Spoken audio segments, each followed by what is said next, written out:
Trump को लगा कि लोगों को डराएगा, कंट्रियां डर जाएंगी, उसकी बातों में आ जाएंगी। भाई साहब, कहानी में ट्विस्ट देखो कैसे आ चुका है।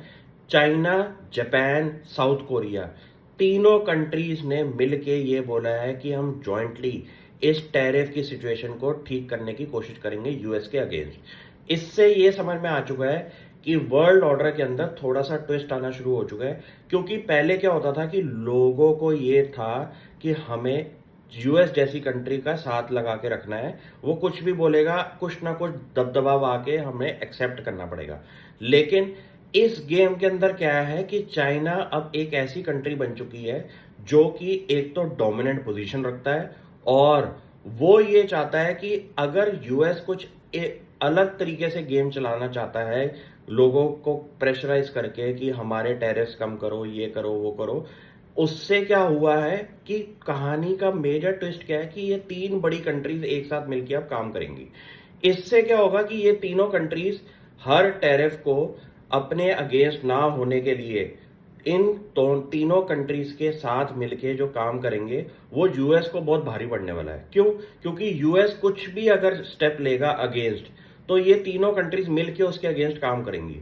तो ऐसा केस के अंदर क्या होता है कि ग्लोबल सीन पूरा का पूरा अनस्टेबिलिटी में आ जाता है, जिसकी वजह से कोई बड़ा इन्वेस्टर इन्वेस्टमेंट करने से पहले 10 बारी सोचेगा। क्यों? क्योंकि जब पॉलिटिकल अनस्टेबिलिटी हो, जियो पॉलिटिकल सिनेरियो खराब हो जाए, मैक्रो इन्वायरमेंट तो पक्का खराब होने वाला है। और उसकी वजह से क्या हुआ है कि पूरे के पूरे वर्ल्ड की बड़ी बड़ी कंपनीज और बड़े बड़े इन्वेस्टर्स इन्वेस्टमेंट करने से 10 बारी पहले सोचेंगे। क्यों? क्योंकि वो ये सोचेंगे कि पहले पॉलिटिकल सिनेरियो वर्ल्ड का ठीक हो जाए, इन्वेस्टमेंट हम 6 महीने साल के बाद भी कर सकते हैं। जब ये केस शुरू हो जाए तो आप समझ लीजिए कि इन्वेस्टमेंट क्लाइमेट स्टॉक मार्केट का तो बहुत खराब होता है। क्योंकि उसके लिए उनको क्या चाहिए होता है, उनको सबसे पहले ये चाहिए होता है कि किसी भी कंट्री में हम पैसा लगा रहे हैं तो वहां का मैक्रो इन्वायरमेंट, पॉलिटिकल इन्वायरमेंट हमेशा पॉजिटिव दिखाई दे,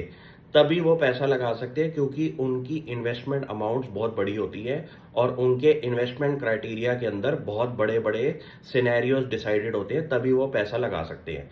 अब पूरे के पूरे माहौल के अंदर क्या चीज हो चुकी है कि ग्लोबली आपकी पूरी की पूरी ग्लोबल इकोनॉमी स्लोडाउन की तरफ चली जाएगी, और पॉलिटिकल सिनेरियो खराब होने की वजह से इन्वेस्टमेंट क्लाइमेट भी खराब होने वाला है।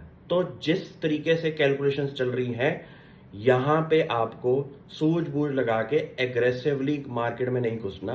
अब थोड़ा सा स्टेबल होने का टाइम आ चुका है, ये चीजों पे कैलकुलेट करना शुरू कर दो। और मार्केट अंडरस्टैंडिंग से ऊपर होता है मैक्रो एनवायरनमेंट, जो कि कंट्रीज डिसाइड करती है कैसा हिसाब किताब चल रहा है। Thank you.